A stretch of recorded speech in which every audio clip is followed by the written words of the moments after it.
By American hire American 2017లో Trump పవర్లోకి వచ్చినప్పుడు సైన్ చేసినటువంటి ఫస్ట్ ఎగ్జిక్యూటివ్ ఆర్డర్. ఎందుకు అంటే సేమ్ ఇమిగ్రేషన్కి ట్రంప్ అగైనెస్ట్, వాళ్ళ పార్టీ అగైనెస్ట్ కాబట్టి లోకల్లో ఉండేటువంటి అమెరికన్స్కి జాబులు రావట్లేదు అన్న ఉద్దేశంతో సైన్ చేసినటువంటి ఫస్ట్ ఎగ్జిక్యూటివ్ ఆర్డర్.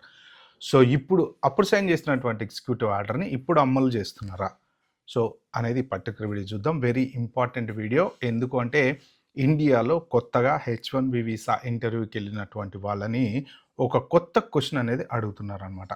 సో మీరే ఎందుకు ఈ జాబ్కి ఎలిజిబుల్, సో దాని బ్యాక్గ్రౌండ్ ఏంటి, అసలు ఎందుకు అడుగుతున్నారు, సో ఏం చేయాలి, దానికి ఆన్సర్ ఏం చెప్పాలి, సో ఇవన్నీ పర్టికులర్ వీడియోలో చూద్దాం. Hi, welcome to Yog stack. Thank you for supporting my videos. నా ఛానల్కి ఏమైనా ఫస్ట్ టైం వచ్చినట్టుంటే ప్లీజ్ అండి సబ్స్క్రైబ్ చేసుకోండి. అలాగే నా వీడియో నచ్చితే లైక్ చేయండి, షేర్ చేయండి. సో దీనికి సంబంధించినటువంటి లింక్ వచ్చేసి నేను సోర్స్ లింక్ కింద డిస్క్రిప్షన్లో పెడతా, మీరు వెళ్ళి చూసుకోండి. సో ఇదేదో క్రియేటెడ్ స్టోరీ కాదు, సో న్యూస్ పేపర్లో వచ్చినటువంటి ఆర్టికల్. సో వాళ్ళు ఏంటంటే కొంత సోషల్ మీడియాలో గ్యాదర్ చేసినటువంటి ఇన్ఫర్మేషన్ ప్రకారం వీళ్ళు చెప్పారనమాట. సో 2017లో ట్రంప్ పవర్లోకి వచ్చినప్పుడు బై అమెరికన్ హైర్ అమెరికన్ అనేటువంటి ఎగ్జిక్యూటివ్ ఆర్డర్ సైన్ చేశాడు.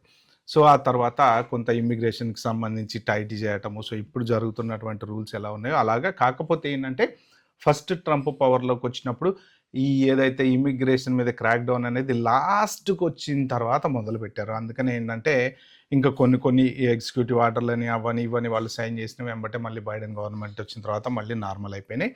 సో ఇప్పుడు ఈసారి ఏంటంటే ట్రంప్ పవర్లోకి రాగానే మొదలుపెట్టారు అనమాట చేంజెస్ ఏమేం చేయాలి అని.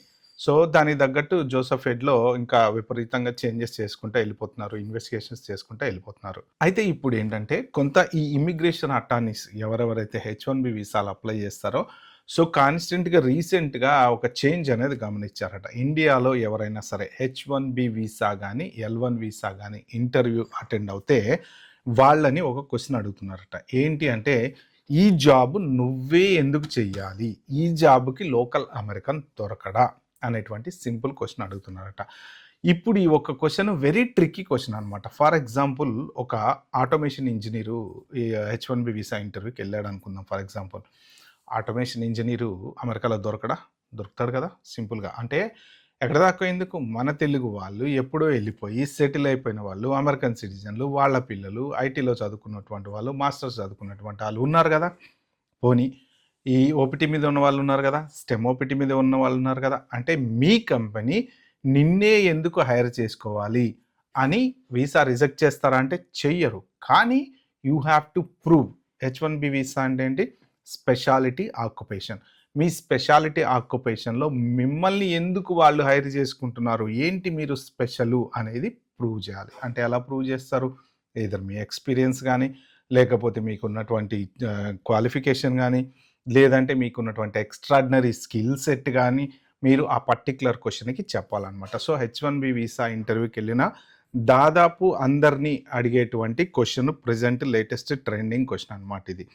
అయితే ఇప్పుడు ఆటోమేషన్ ఇంజనీర్ అని నేను చెప్పాను కదా. ఫర్ ఎగ్జాంపుల్ మీరు చెప్పొచ్చు నేను రోబోటిక్స్లో ఆటోమేషన్ చేస్తా, మామూలు ఆటోమేషన్ ఏదో కోడ్ రాస్తా, టెస్టింగ్ ఆటోమేషన్ ఇంజనీర్ అని కాకపోయినా కానీ రోబోటిక్స్ టెస్టింగ్ చేస్తా, లేకపోతే డెవలప్మెంట్లో SDET software development test engineer అనో, లేకపోతే ఇలా రకరకాలుగా. అంటే ఆ పర్టికులర్ రోల్ని మీరు జస్టిఫై చేయగలగాలి. లేదు అంటే సింపుల్గా ఓ మాన్యువల్ టెస్టరో, లేకపోతే SQL డెవలపరో, లేకపోతే ఇంకేదైనా వేరే ప్రాజెక్ట్ మేనేజరో, లేకపోతే ఇలాంటి పొజిషన్స్ తోటి కంపెనీస్ L1 వీసా మీద పంపించినా కానీ, లేదు మీరు కన్సల్టెన్సీ ద్వారా H1 అప్లై చేసుకొని వెళ్తున్నా కానీ, మెయిన్ ఉండేది రెండే రకాలు కదండి. L1 అంటేనేమో విప్రో, TCS, ఇన్ఫోసిస్ వాళ్ళంతా కంపెనీస్ మీద పంపిస్తారు. వాళ్ళు కూడా H1B వీసా మీద పంపిస్తారు. కాకపోతే ఏంటంటే వాళ్ళకి ఆల్రెడీ ప్రాజెక్ట్స్ ఉంటాయి కాబట్టి ఆ ప్రాజెక్ట్కి సంబంధించిన డేటా ఉంటుంది కాబట్టి వాళ్ళు చెప్తారు H1B, వాళ్ళకి ప్రాబ్లం లేదు. ప్రాబ్లం ఎవరికి వస్తుంది అంటే కేవలం కన్సల్టెన్సీ ద్వారా H1B వీసా చేసుకుని వెళ్ళేటువంటి వాళ్ళకి, ఇన్ హౌస్ క్లయింట్ అని పెట్టినా, లేకపోతే డబ్బులు కట్టి వీసాలు చేయించుకొని వెళ్తారు కదా వాళ్ళకి. అదర్ దాన్ దట్ అమెరికా నుంచి ఇండియాలో ఒకరిని ఇంటర్వ్యూ చేసి వాళ్ళకి H1B వీసా చేసి వాళ్ళని అమెరికా తీసుకెళ్ళే అంత త్యాగశీలులు ఇప్పుడైతే ఎవరు లేరు. ఒకప్పుడు ఒక 15 ఏళ్ల క్రితం, 20 ఏళ్ల క్రితం నడిచినాయి. అప్పుడు గ్రోయింగ్ IT బాగా పెరుగుతుంది కాబట్టి ఏంటంటే అప్పుడు ఇలాగా ఇంటర్వ్యూలు చేశారు, తీసుకెళ్లారు. మళ్ళీ వెళ్ళిన వాళ్ళు వేరే వాళ్ళకి ఇంటర్వ్యూలు పెట్టి వాళ్ళ ఫ్రెండ్స్ని తీసుకెళ్లారు. అలాగా టెలిఫోన్ ఇంటర్వ్యూ చేసి తీసుకెళ్లారు. తర్వాత అది ఏమైంది అంటే కన్సల్టెన్సీ అనేది ఎప్పుడైతే ఫామ్ అయిందో వాళ్ళు డబ్బులిచ్చి వీసాలు చేయించుకోవడం అనేది మొదలుపెట్టారు. లాటరీలో 50-60 అప్లికేషన్లు వేయటం మొదలుపెట్టారు. ఇలాగ చెత్త చేశారు కాబట్టి ఆ చెత్తకి ఇప్పుడు అందరూ సఫర్ అవ్వాల్సి వస్తుందన్నమాట. కాబట్టి ఆ పర్టిక్యులర్ టైంలో ఎవరెవరైతే వెళ్ళిన వాళ్ళు ఇలా వెళ్ళారో ఇప్పుడు ఈ రూల్స్ తేవడానికి వాళ్ళే బాధ్యులన్నమాట. ఏది నాలెడ్జ్ లేకపోయినా H1 అప్లై చేసుకుని వెళ్ళడము, ఎట్లాగోట్లా సర్వైవ్ కావటము, H1B వీసా చేసుకుంటే హోటల్లో పనిచేయడము, 7-Elevenలో పనిచేయటము, ఇలా చేయటం వల్ల మిస్యూజ్ అనేది చేయటం వల్ల ఇలాంటి సిచ్యువేషన్ వచ్చిందనమాట. సో అయితే ఇప్పుడు మీరు ఈ పర్టికులర్ పొజిషన్ కనుక మీరు జస్టిఫై చేసుకోలేకపోతే మోస్ట్ ప్రాబబ్లీ మీ వీసా డినే అయ్యేటువంటి ఛాన్స్ ఉంది. మీరు కరెక్ట్గా ప్రూవ్ చేసుకోవాలి. జనరల్ అదర్ నార్మల్ సింపుల్ జాబులు అయితే కనుక ఖచ్చితంగా అవైలబిలిటీ అమెరికాలో చాలామంది ఉన్నారు. ఇప్పటికీ ఆల్రెడీ H1 మీద ఉన్న వాళ్ళు, లే ఆఫ్ లైన్ వాళ్ళు, జాబులు పోయిన వాళ్ళు బోల్డంతమంది ఉన్నారు కదా. మరి అంతమందిలో ఒక్కడన్నా దొరకడు ఆటోమేషన్ ఇంజనీర్. అలా కూడా వాళ్ళు క్రాస్ క్వశ్చన్ చేసేటువంటి అవకాశం ఉంది. అంటే ఈ పర్టిక్యులర్ క్వశ్చన్ వాళ్ళు తీసుకురావడానికి కారణం కూడా ఏంటి అంటే ఇమిగ్రేషన్ కట్ డౌన్ చేయాలి. సో చాలామంది వచ్చేస్తున్నారు. లోకల్ అమెరికన్స్కి జాబ్ రావాలంటే ఇమిగ్రేషన్ ఆపితే తప్ప లోకల్ అమెరికన్స్కి జాబ్ రాదు అన్న ఉద్దేశంతో. అయితే ఇప్పుడు మరి ఆల్రెడీ 100K ఉంది కదా. ఇండియా నుంచి ఎవరు వస్తారు H1B మీద? ఈ ఇయర్ ఆల్రెడీ కొంతమంది అప్లికేషన్స్ వేశారు. కానీ 100K మొన్న వచ్చినట్టే వచ్చింది, చేజారిపోయింది. ఓకే, మళ్ళీ ఇప్పుడు June 18th వస్తే కానీ తెలియదు. కానీ ఇండియా నుంచి ఉన్నారు చాలామంది రెడీగా. క్యాప్ ఎగ్జామ్ట్లో అప్లై చేసుకోవడానికి రెడీగా ఉన్నారు. ఆల్రెడీ మొన్న వేసినటువంటి వాళ్ళు పిటిషన్ అప్లై చేయడానికి వెయిట్ చేస్తున్నారు. ఒకవేళ కోర్ట్ ఆర్డర్ కనుక రేపు ఫేవర్గా వస్తే వాళ్ళు అప్లై చేయడానికి రెడీగా ఉన్నారు. వీళ్ళందరూ ఇంటర్వ్యూకి వెళ్తారు. మరి అదర్ దాన్ దట్ అమెరికాలో ఎవరు ఇంటర్వ్యూకి వెళ్ళరు. ఎందుకంటే మీరు H1B వీసా ఎక్స్టెన్షన్ అప్లై చేసినా, చేంజ్ ఆఫ్ ఎంప్లాయ్ అప్లై చేసినా, ఏం అప్లై చేసినా మీరు అమెరికాలో అయితే ఇంటర్వ్యూకి వెళ్ళరు కాబట్టి మీకు టెన్షన్ లేదు. కానీ ఎవరికి ప్రాబ్లం అయ్యే ఛాన్స్ ఉంది అంటే ఒకవేళ కాన్సులార్ ప్రాసెస్ తీసుకొని ఇండియాకి వెళ్ళినా కానీ, లేదు మీరు మీ H1 నుంచి ఫర్ ఎగ్జాంపుల్ మీ జాబ్ పోయింది, 60 days గ్రేస్ ఉంది, మీకు జాబ్ దొరకలేదు, మీరు మళ్ళీ దీంట్లోకి వచ్చారు, మళ్ళీ F1లోకి వచ్చారు, లేకపోతే Day 1 CPTలోకి వచ్చారు, లేకపోతే B2లోకి వచ్చారు, మళ్ళీ తర్వాత జాబ్ దొరికింది, మళ్ళీ H1లోకి వస్తున్నారు. అప్పుడు మీకు వాళ్ళు ఏం చేస్తారు, కాన్సులార్ ప్రాసెసింగ్ ఇచ్చారనుకోండి, అప్పుడు మీరు మళ్ళీ ఇండియా వెళ్ళి స్టాంపింగ్కి వెళ్తారు కదా, మళ్ళీ సేమ్ అదే క్వశ్చన్ అడిగేటువంటి ఛాన్స్ ఉంది. అవును, మీరు అమెరికాలో ఉన్నారు, ఇన్ని సంవత్సరాల నుంచి జాబ్ చేశారు, అయినా సరే ఇప్పుడు మళ్ళీ వెళ్తున్నారు కదా వీసా చేయించుకొని, ఈ పర్టిక్యులర్ పొజిషన్కి మీరే ఎందుకు, లోకల్లో ఎవరు దొరకరా అని ఒకవేళ మీ కంపెనీకి కూడా RFE పంపించారనుకోండి, మిమ్మల్ని ఇక్కడ ఇంటర్వ్యూ అడుగుతారు.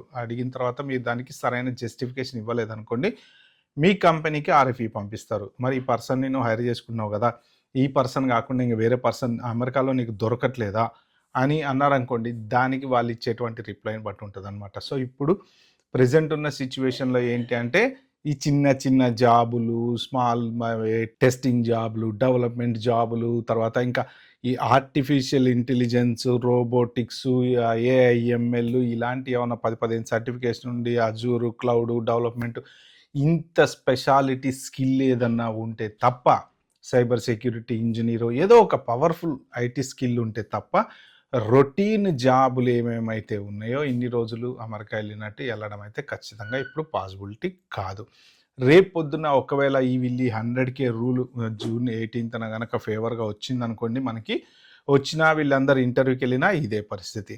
ఆల్రెడీ ఇప్పుడు ఇండియాలో వచ్చి కొంతమంది స్టక్ అయిపోయారు కదా, వీసాలు స్లాట్స్ దొరకక జాబులు పోగొట్టుకొని, మళ్ళీ వాళ్ళు అమెరికా వెళ్దాం అనుకుంటే వాళ్ళకి అదే పరిస్థితి. సేమ్ ఇదే క్వశ్చన్ రిపీటెడ్గా అందరినీ అడుగుతున్నారు అని చెప్పేసి చాలామంది అటార్నీస్ అయితే వాళ్ళ వెబ్సైట్లో పెట్టడము, డిస్కషన్స్ జనరల్గా ఆ డిస్కషన్స్ నుంచి ఈ న్యూస్ ఆర్టికల్లో రాసినటువంటిది అనమాట. సో మీరు ఎవరైనా అంటే ఇప్పుడు అటార్నీస్ కూడా ఏం చెప్తారంటే, మీకు ఈ క్వశ్చన్ అడుగుతారు, మీరు ప్రిపేర్ అయ్యి ఉండండి అంటే ప్రిపరేషను ఆ పర్టికులర్ ఇప్పుడు మీకు చెప్పటం ఒక్కటే కాదు కదా, మనం ఏదో పోయి ChatGPTని చూసి బట్టి నేను స్పెషల్, నేను ఆ స్పెషల్, ఈ స్పెషల్ అని వాడికి చెప్పడం, వాళ్ళ ఆఫీసర్కి చెప్పడం కాదు కదా, జస్టిఫై చేయగలగాలి, ఆ పర్టికులర్ పొజిషన్కి జస్టిఫై చేయగలగాలి.